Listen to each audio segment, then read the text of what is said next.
Welcome back to the show. We got a great one lined up. Somebody roll that beautiful intro.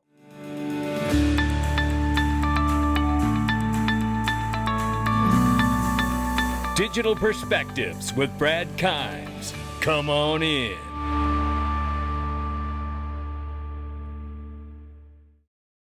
Welcome back. We're 29 days away from the largest XRP conference in the world. I'm telling you, Eleanor Tarrant, Paul Barron, we've got VetXO, we've got First Ledger, we've got XRP Cafe, we've got Sigma, we got Salute, we've got Ripple, we've got Uphold, we've got MoonPay, we've got iTrust, we've got Christian Carlo, we've got so many people. I can't name them all. But you can meet them all and you can hear what they're going to say on stage. And let me tell you, it is worth the investment you will make into yourself to come hear what these people are going to say on stage, because you're not going to hear it said anywhere else. I can guarantee you that. XRPLasVegas.com. Get your ticket. The VIP tickets are running out. They're running out. Make sure you get your VIP ticket, because there is an end to this. Here's the agenda. I can't go over it all. You know the people that are going to be there. You need to read this thing. This is going to be remarkable, ladies and gentlemen. Don't miss the opportunity to come and be a part of this event. Let's take a look at this. Well, you want to talk about an event coming. Boy, it is the embrace of digital assets, and we start this conversation today with Bo Hines talking about the global space race to accumulate Bitcoin and crypto. Take a listen. Yeah, dive a little bit deeper into kind of the reasons behind saying what you said. I mean, Bitcoin, of course, is unique. It's a finite asset. There's a space race amongst nations, I think, to capture the value of this. Is that part of the administration's thinking in ending the war on crypto or the war on Bitcoin, kind of opening their mind to it? Like you said, sending a transaction across borders now can take days and many fees and different clearing processes. Bitcoin, of course, kind of fixes that. But then with the supply cap, I think it adds a unique element to it. Is that something you're thinking about of, we don't want another nation to front run this. We want the United States to capture the value, or our allies. Just, is there any thought to kind of the international component here? And if I could add to that, I think that's in regard specifically to the SBR, right? Do we want to start acquiring sooner than later so that we're not front run to the party? Well, I think that we made it very clear in the way that we structured the executive order that we recognize Bitcoin as being unique. And we've said repeatedly that we view Bitcoin as digital gold. And a question that I get from journalists all the time is, how much do you want? And I think that's really a silly question. That's like asking any country, how much do you want of any asset with intrinsic stored value? You want as much as you can possibly accumulate. There are stipulations in the EO. We must do this in budget neutral ways that don't cost the taxpayer a dime. But as the president likes to say, we have a lot of high IQ people in this administration, specifically over at Treasury and at Commerce. And I'm very confident in the leaders in those buildings to come up with extremely creative ways for us to accumulate. And you know what? And I've got your creative way to accumulate right here. Launching U.S. digital asset bonds from the U.S. Treasury for Bitcoin, XRP, ADA, and others, especially U.S. domiciled assets, are the best way to accumulate the assets without costing the taxpayer money. In fact, Americans will make money alongside the U.S. government. Think wartime bonds. They rebuild America. They restore American patriotism. U.S. only embraces assets it will use. Everyone wins. The golden age of America begins. This is America's Renaissance. Lock in.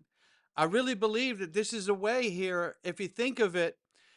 I covered the other day, it was Sergey Nazarov from Chainlink talking about introducing synthetic investment products on top of the assets themselves, the underlying digital assets. So like ETFs, right?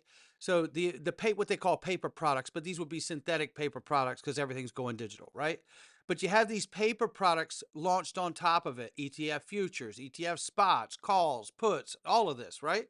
And what's interesting is that if you think about it from a ground level like that, and we're watching a new asset class be born, if the administration focuses on U.S. domiciled assets and those protocols, not only are you ensuring that these protocols rise to the top with the backing of a U.S. government and then other governments joining in, but you're also really reaffirming the idea that you can invest in these synthetic products, ETFs, futures, bonds, right, of these products as well, and earn a return, a safe low return. That's what bonds do. They create a low yield that's very, very safe and very low risk.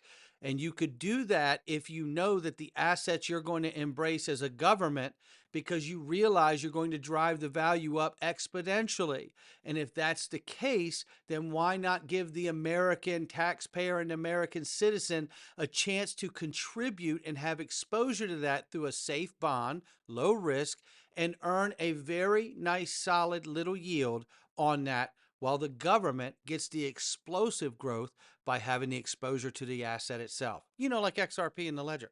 So this to me is the way forward. Maybe I'm crazy. Maybe you speak to the home and I end up going back. I don't know. I just feel like, to me, this doesn't take a bunch of brainiacs to do if a drummer could figure it out. So I don't know. We'll see. But nonetheless, U.S. is only 5 days left for the U.S. Treasury Secretary to deliver an evaluation for establishing and managing the strategic Bitcoin reserve as mandated in Trump's March 6 executive order. It says right here, within 60 days of the date of this order, that's when they need to find out the managing of the strategic Bitcoin reserve and United States digital asset stockpile going forward, including the accounts in which the strategic Bitcoin reserve and United States digital asset stockpile should be located, and the need for any legislation to operationalize any aspect of this order or the proper management and administration of such accounts. Now, remember, the difference between the strategic Bitcoin reserve is they won't be sold out of the reserve. And the U.S. Treasury Secretary Scott Bessent said Bitcoin is just the first one going in the reserve. It doesn't mean that there won't be other assets. In fact, he says there will be. Now, for the digital asset stockpile, they say that they can sell assets out of that, which is incredible to me, because that kind of takes shape of like what we know the Ripple or the XRP escrow to be, that Ripple is the current steward of. So that gets me excited, thinking, wow, they could put the asset XRP in the stockpile and they can control that, just like monetary policy exercised in the current escrow that Ripple is the steward of. That's just how I'm seeing it, but we'll see what goes on, and hopefully we'll get more information in the next week or so. So now, big news here. U.S. Senate is gearing up to vote on the Genius Act, ladies and gentlemen. Remember, there's two stablecoin bills, one in the House, the Stable Act, and then the Genius Act in the Senate. And they're basically trying to get these bills to mirror one another so they can just pass them both in the respective houses and have them signed into law by the president. So, potentially making it the first crypto bill ever to reach the president's desk. Vote expected before Memorial Day.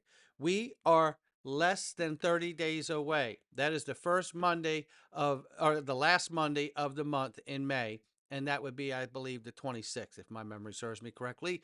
So brace yourselves. We could be less than a month away from getting our first stablecoin bill passed. And it may just be in the Senate, where we have less of cooperation than we do in the House currently. So that would be a big deal. Remember, May 6th, market infrastructure bill gets introduced into committees. So that is another big step. And remember, market infrastructure bill, FIT 21 bill, has been around for a while, so they should be able to get this hammered out. And it will be very powerful if they get all the legislation on the president's desk by August before the recess.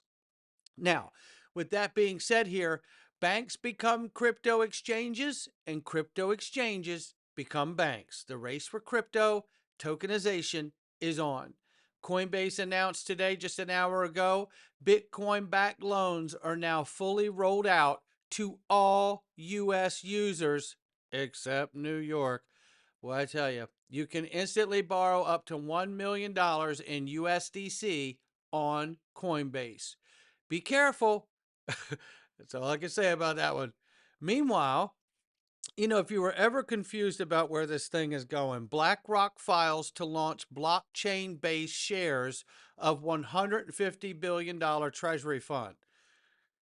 Here it is from Mnemonics, Securities Exchange Commission. Here's the filing Form N1A. And this is what they're doing. BlackRock Liquidity Fund, here it comes. You know, we're still waiting to find out about BlackRock filing an XRP spot ETF. And I do believe that it will be coming. Remember, currently 18 ETFs waiting for approval. And speaking of that, we'll be talking about why the delay here in just a second on the recent ETF. Meanwhile, Ripple's Chris Larsen, board member, co-founder, to meet with the new SEC chairman, Paul Atkins, on blockchain future. Boy, would I love to be a fly on the wall in that conversation. Meanwhile, the SEC has delayed making a decision on Franklin Templeton's XRP spot ETF until June 17th. This is interesting because the latest poll at PolySign says here, Litecoin and Solana are leading at a 90% chance of approval for their ETFs, while XRP is still sitting at an 85% approval. That's a pretty strong approval according to Polymarket there. I believe it's Polymarket or whatever he's using the metric there. It may just be Eric Balkunis's information on his own survey, but not, yeah, Bloomberg intelligence source. Sorry.